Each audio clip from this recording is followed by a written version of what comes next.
Hello दोस्तों, मैं हूं सत्यम। आप देख रहे हो इंक्रीज नॉलेज।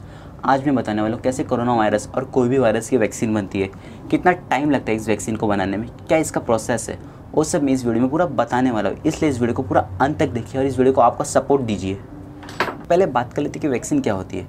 एकदम सिंपल भाषा में बताऊँ तो वैक्सीन असल में वायरस का ही हिस्सा होती है जो एकदम वीक होता है और वो हमारी बॉडी को जल्दी नुकसान नहीं पहुँचा पाता। हमारी बॉडी को बताता है कि आपको इस वायरस को इस तरह से मारना है और ये वायरस इस तरह से मरेगा। वैक्सीन बनाने के लिए प्रोसेस में उस वायरस की बॉडी का एक छोटा सा पार्ट या कभी कभी पूरे बॉडी को ले लेते हैं। उसके बाद उसको लेने के बाद उस पर बहुत सारी केमिकल रिएक्शंस, बहुत सारे ट्रीटमेंट करने के बाद उस वायरस को इतना वीक कर देते हैं कि वो किसको भी नुकसान ना पहुँचा पाए। इसके बाद उस वीक वायरस को ले जाके साइंटिस्ट लोग एक जानवर के शरीर में डाल देते हैं। वो जानवर हेल्दी होना चाहिए, जैसे घोड़ा हो गया, उस घोड़े के शरीर में उस वायरस को डाल देते। जैसे वो वायरस उस घोड़े के शरीर में चला जाता है, उसके बाद उस जानवर की इम्यून सिस्टम एक्टिवेट हो जाते हैं। उसके इम्यून सिस्टम एक्टिवेट हो जाते हैं और बहुत सारे एंटीबॉडीज़ निकल जाती है उस वायरस को मारने के लिए।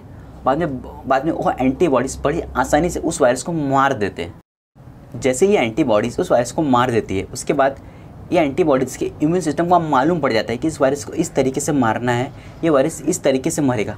अगर कोई जिंदा वायरस भी इस तरीके का उनके बॉडी में आ गया तो वो एंटीबॉडीज उसे बड़ी आसानी से मार देंगी।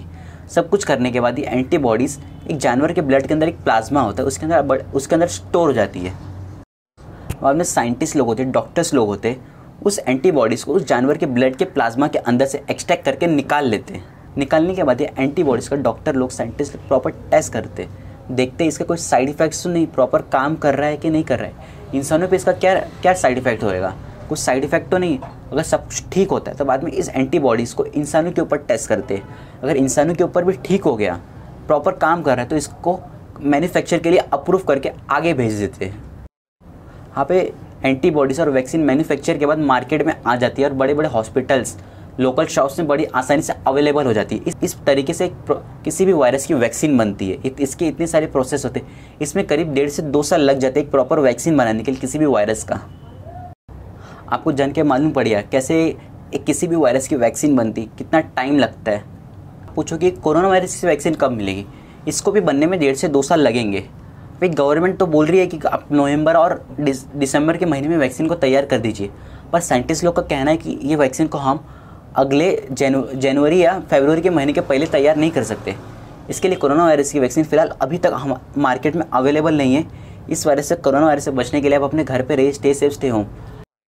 अगर आपको इस वीडियो से कुछ इंटरेस्टिंग नॉलेज मिली तो इस वीडियो को एक बार कर दीजिए लाइक, इस चैनल को कर दीजिए सब्सक्राइब, कर दीजिए इस वीडियो को दोस्तों में शेयर और सपोर्ट कीजिए मेरे इस छोटे से चैनल को। मैं आपसे मिलता हूँ अगली वीडियो में और कमेंट में बताइए आप अपने घर पे हो कि नहीं हो। तब तक के लिए जय हिंद, वंदे मातरम।